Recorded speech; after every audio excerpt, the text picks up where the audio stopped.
ছোট থেকে স্বপ্ন ক্রিকেটার হওয়ার, সেই স্বপ্ন পূরণ হয়নি অর্থের অভাবে। কোনোদিন প্রশিক্ষণ নেওয়ার সুযোগই হয়নি। বাবা মাছ ধরে সংসার চালান। ছোটবেলা থেকেই কখনো সচ্ছল সংসার দেখেনি। বাবা মা, 2 ভাই এবং 1 বোনকে নিয়েই তার গোটা পৃথিবী। সংসারে যে নুন আনতে পান্তা ফুরোয় সে কথা বলাই বাহুল্য।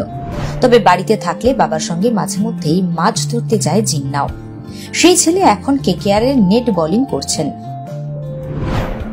চলতি IPL এ কেকেআর এর হয়ে নেট বোলিং এ বসিরহাটের ছেলে জিন্না মণ্ডল। গ্রামের ছেলে জিন্না মণ্ডলের বাবা রফিকুল মণ্ডল পেশায় জেলে। মাছ ধরার পাশাপাশি জমিতে চাষও করেন। মাঠে কাজ করার পাশাপাশি গ্রামে যাদের বাড়িতে টিভি আছে তাদের দরজার বাইরে দাঁড়িয়ে দেখা, এতটুকুই ছিল তার খেলার পরিধি। অভাবী সংসারে জিন্নার ক্রিকেটে হাতে খড়ি গ্রামের রাস্তায় পড়ে থাকা মুচি ডাব নিয়ে। সেখান থেকে টেনিস বলে হাত পাকিয়ে পাড়ার মাঠে খেলা শুরু।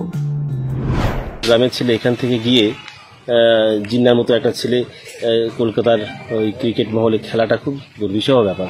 মানে ক্রিকেট বড় লোকদের খেলা সত্যিকারে। একটা গরিব মানুষের ছেলে যার বাবা মাছ চাষ করে বা মাছ ধরে জীবিকা নির্বাহ করে, তো সেটা জিন্নার পক্ষে সম্ভব হয়েছে ওরা একান্ত চেষ্টায়।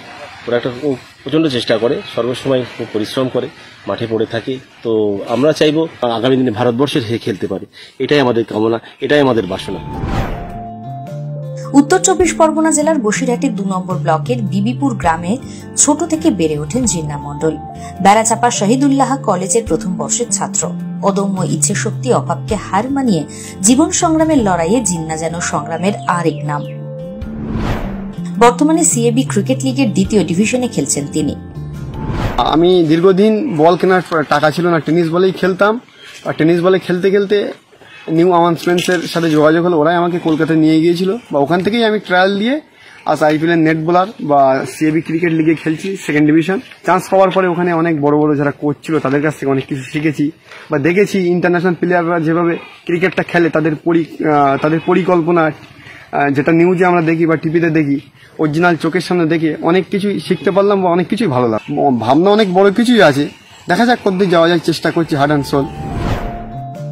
এরকম গ্রামে না আছে ভালো কোচ, না ক্রিকেট কোচিং সেন্টার। টেনিস বলে ভালো খেলেই এলাকার এক ক্রিকেট প্রেমীর নজরে পড়ে জিন্না। এরপর কলকাতার সম্বরণ বন্দ্যোপাধ্যায়ের একাডেমিতে ট্রায়াল। তার খেলা দেখে বিনা পয়সায় খেলা শেখাতে রাজি হন কোচেরা। বাড়ি থেকে কলকাতায় অনুশীলন, দূরত্ব অনেক, পদে পদে বাধা।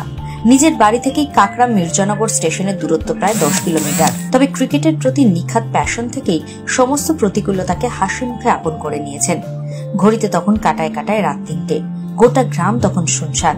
সাইকেল নিয়ে বেরিয়ে পড়ল বছর 21-এর ছেলেটা। রাতের বেলা কেউ এখন হুড়মুড়িয়ে সাইকেল চালানো দেখে অবাক হন না। সকলেই জানেন জিন্না সাইকেল চালিয়ে ফার্স্ট ট্রেন ধরতে ছুটছে। ঘণ্টাখানেক সাইকেল চালিয়ে স্টেশন, অতঃপর সেখান থেকে কলকাতা। যদিও এসব দেখে স্থানীয় সমাজসেবী কাজী মাহমুদ হাসান সেখানে থেকে প্র্যাকটিস করার ঠাঁই দিয়েছেন। খেলোয়াড়দের কাছে এক নতুন বোলারের নাম জিন্না। তার লড়াই হয়তো এখনো সেভাবে প্রচারের আলো পায়নি, কিন্তু তার অদম্য জেদ প্রতিদিন এগিয়ে নিয়ে যাচ্ছে তাকে। ব্যুরো রিপোর্ট, নিউজ 7 দিন।